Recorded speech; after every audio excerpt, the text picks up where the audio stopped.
안녕하십니까.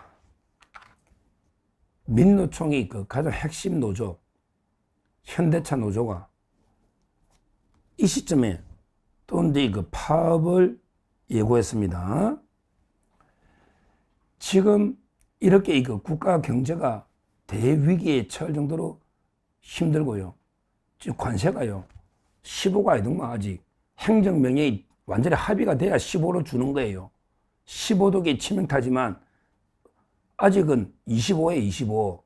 근데 미국하고 완전하게 타결 행정명령이 서명해야 15로 주는데 15도계 심각하죠. 원래는 이게 관세가 제로였거든요. 근데 일본하고 EU는 2.5% 관세인데, 근데 일본하고 EU는 12.5가 오르는데 우리는 한 번에 15가 올라도 문제인데, 근데 아직 25%가 유효한 거예요. 미국하고 우리가 이제 모든 게 포괄적으로 합의가 돼서 트럼프 대통령이 서명을 해야 행정명령, 그래야 이게 15로 준다. 지금 심각한 위기입니다.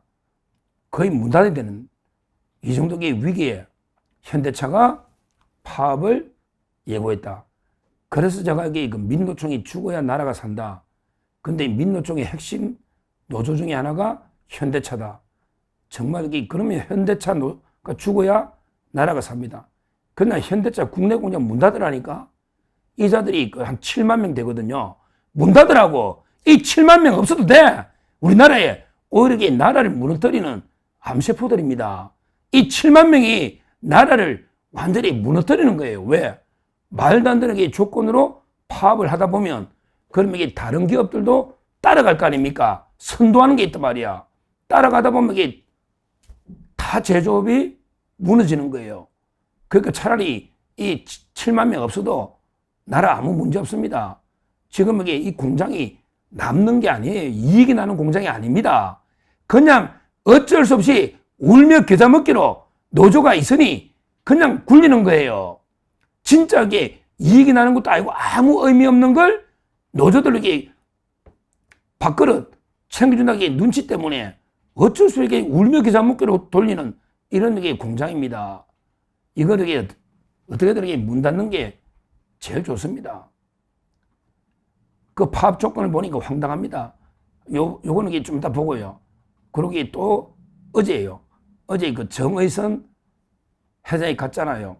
거기에 미국의 추가로 이제 50억 달러를 더 투자하겠다. 그러면 이게 4년간 얼마? 총 260억 달러입니다. 몇십 조입니까? 1억 달러 가게 한 1,400억 잡아보세요. 260억 달러면요, 엄청난 겁니다. 이게 1,000억만 잡아도 226조입니다. 그럼 이게 한 40조 넘겠죠.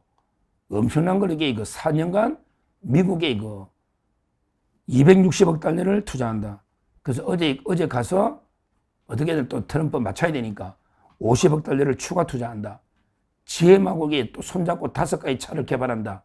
그러니까 이제 우리 GM 대우 있잖아요. 그것도 이게 철수할 가능성이 높다 보는데, 그 문제는 이게 따로 한번 다뤄보고요. GM이 현대하고 손잡고 미국의 모델을 5가지를 개발해서 중남미에 판다. 이런 방송도 제가 했지 않습니까? 그러니까 현대는 계속 미국에 투자를 합니다. 국내 투자는 안 합니다. 다만 국내 공장을 문 닫을 수는 없죠. 노조 때문에 야금야금 죽어가는 겁니다. 결국 국내 공장은 고사되는 거예요. 한 번에 문을 못 닫지만 계속 조금씩 줄이 나가면 결국에 추가로 조금씩 덜 뽑으면 나중에 가면 결국 문 닫는 고사되는 역사 속으로 사라지는, 이렇게 하면 될 겁니다. 자, 먼저 파업 조건 한번 볼까요? 현대차가 뭘 요구하면서 파업하냐? 황당합니다. 자, 파업 요구 조건. 기본급, 호봉 성급분 빼고요.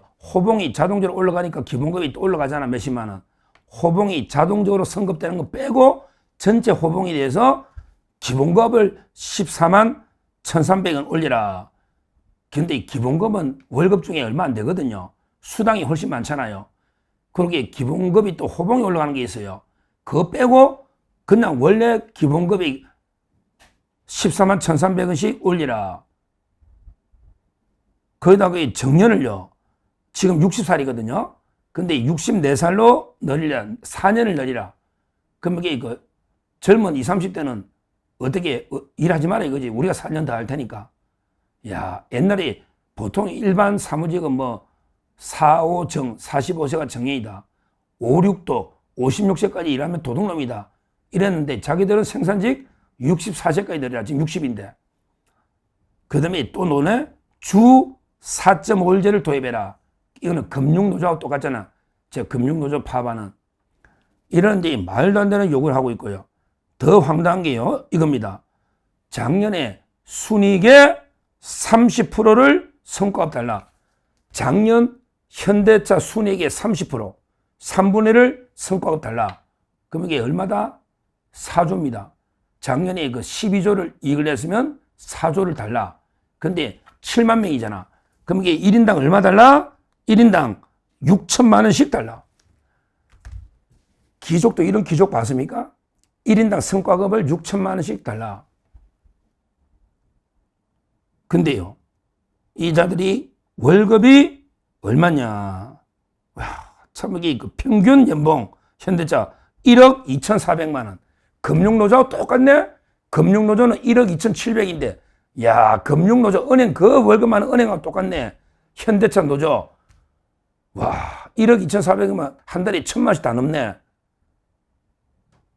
근데 주 4.5일이라고. 거기다가 성과가 6천만 원 달라. 와, 이런 게 귀족이 뭐 의사, 판검사, 변호사는 게 아무것도 아니네. 저 생산직을 비하는 게 아니고요. 1억 2,400에 성과급 6천 달라.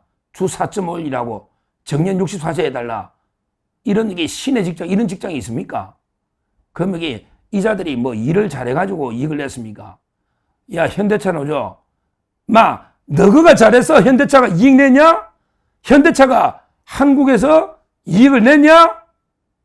너가 일 열심히 해서 너가 잘해서 성과급 냈냐고. 너가 공장은 다 적자야. 너가 만든 건 다 적자라고. 너가 물어내야 돼. 적자야, 적자. 다른 데서 미국이나 외국에서 인도나 외국에서 흑자낸 걸 왜 너가 30% 1인당 6천만 원씩 4조를 달라고 하냐? 정말 황당하잖아요. 한국 공장이 흑자를 냈냐고요. 이자들이 핸드폰 계속 보면서 작업 일 안 해요. 일 안 한다고. 주 4.5일 근무하면서 완전히 그냥 기족 행세합니다. 근데 이걸 약자라고 하기엔 노란봉투법 만들어서 약자를 보여야 된다. 이게 약자입니까? 야, 이재명이 니보다 월급 많다 임마. 이재명이 니보다 현대차 평균 연봉이 1억 2,300에 성과급 6천이면 이재명 니보다 많지 월급이.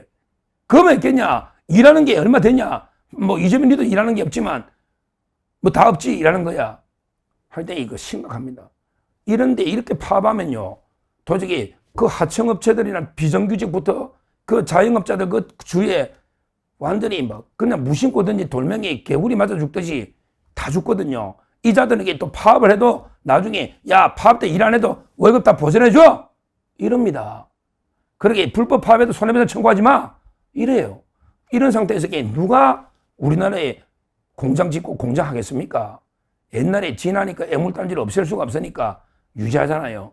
그런데 결국 어제 정의선 회장도 미국에 추가로 50억 달러 투자하면서 4년간 260억 달러를 투자한다. 이렇게 되면 어떻게 된다? 너 노조 결국에 너가 무덤 판다. 결국에 너가 무덤을 스스로 파는 거야. 뭐 너거는 해먹겠지. 너거는 64살까지 해먹을지 몰라도 고득에 너가 이제 아들 손자 세대 누가 취업할 수 있겠냐? 뭐 세석까지야 되겠냐? 이러면 결국은 이게 국내 공장은 소멸합니다. 살아남을 수가 없어요. 저 노사는 기사가 저도 깜짝 기사가요. 아직도요 행정명령이 발효가 안 됐더니 오늘 도널드 트럼프 대통령이 관련 행정명령이 아직 서명하지 않아서 25%가 부과되고 있다. 지난달 말에 15% 낮아졌는데 4월부터 25고 4월달부터 25는 행정명이 됐잖아. 그리고 협의해가지고 지난달 말부터 관세법상에서 15% 낮아졌지만 트럼프 대통령이 행정명에 서명하지 않아서 아직도 25%가 부과되고 있다. 이렇게 기사가 나오지 않습니까? 참, 이렇게 되면요. 결국에 그 국내 공장은 완전히 문 닫고 결국에 노조자들에게 그 알거지가 되는 이런 상황이 될 겁니다. 심각한 상황이다. 이러다면 결국에 울산 지역 경제도 망하고요. 실제 뭐 국내 일자리는 뭐 거의 없다, 이제 없어진다 봐야죠. 미국에 뭐 260억 달러 투자해버리는데 몇십조. 이게 국내 투자했다면 일자리가 몇 개 생기겠냐고. 일자리가 10만 개는 더 생길 거 아니에요. 몇십만 개는. 근데 이런 짓을 하니까 결국에 이렇게 스스로 공멸하는 길로 가고 있습니다. 야, 노조, 민노총 노조, 너 거기 결국 경고했지만 자기 발등을 찍는 겁니다. 결국 회사가 문 닫으면, 회사가 떠나면 어떻게 된다? 이걸 비참하게 한번 봐야 됩니다. 너 그 군산에 한번 가봐라. 군산에 거기 옛날에 조선소도 있었잖아. 현대중공업. 그 다음에 그때 GM이 군산공장에 있었거든. 그 문 닫으니까 어떻게 되더나? 한때 전국, 일제시대 전국 8대 도시고, 한때 그 잘 나가던 군산이 완전히 폐허 도시가 되고 있잖아요. 군산이. 거기 너 포항당 가봐라. 포항 이게 어떻게 되더나? 지금 포수구도 휘청휘청한 철강 50%. 그게 결국 지역 경제들이 멸망한 울산도 저는 마찬가지로 봐요. 울산이 그 방어진부터요. 허벌판에 정주영 회장이 거기에 현대차를 짓고 중공업을 짓고요. 현대 왕국을 건설한 게 울산인데 이 노조가 어떻게 7만 이 노조가요. 이런 말도 안 되는 게 요구사항을 걸고 바로 그 파업에 들어간다고 합니다. 참 이런 경우에 그냥 문 닫아버리면 딱 좋은데 뭐 그렇게 할 수도 없고 심각한. 그러나 장기적으로는 제가 보기에 장기적으로는 저는 이 공장은 역사 속으로 사라진다, 없어진다 이렇게 봅니다. 우리 기업들이 떠나가 폐허가 된 미국에도 한때 그랬죠. 요즘 이게 미국이 제조 부활하지만 미국이에요. 조선소도 이게 옛날에 2차 대전 이후에 하루에 배 한 척씩 짓던 미국 조선소가 폐허가 됐잖아. 그러니까 이번에 다시 마스가 조선을 위대하게 이렇게 만들잖아요. 옛날에 디트로이트 미국의 자동차 봤잖아요. 옛날에 막 포드 자동차, 뭐 크라이슬러, 뭐 GM 얼마나 GM 왕국. 근데 한때 일본차, 유럽차에 밀려서 어떻게 됐습니까? 공장이 떠나가면 그 어떻게 되는지 역사가 똑바로 보여주고 있지 않습니까? 지금 울산에 현대차 노조 말도 안 되는 게 파업을 지금 벌이고 있는데 곧 아마 그 역사 속으로 울산도 사라지지 않을까 이렇게 엄중 경고하고요. 하여튼 다시 한번 현대차 민노총 핵심인데 민노총이 죽어야 나라가 산다. 이런 와중에 또 노란봉투가 되니까 하청업체까지 이제 뛸 겁니다. 이제 원청 현대차가 파업하잖아요.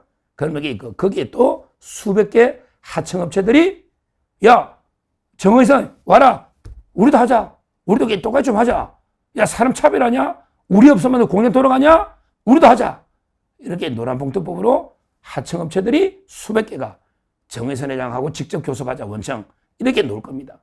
그러면 이게 결국 국내 현대차는 무너지는 거예요. 제가 정의선 회장이라도 제하고 동갑이거든요. 70년생이에요.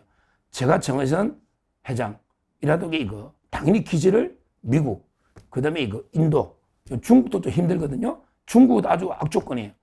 그러니까 신흥시장, 인도 또는 미국은 가야 되니까 어쩔 수 없이 이런 식으로 다 공장 이전이 되지 않을까 이렇게 보고 결국 현대차 노조는 완전히 자기 발등 찍어서 일자리를 알거지 되는 완전히 공장이 문 닫는 이런 최악의 상황까지 갈 수밖에 없다. 이렇게 말씀드립니다. 감사합니다.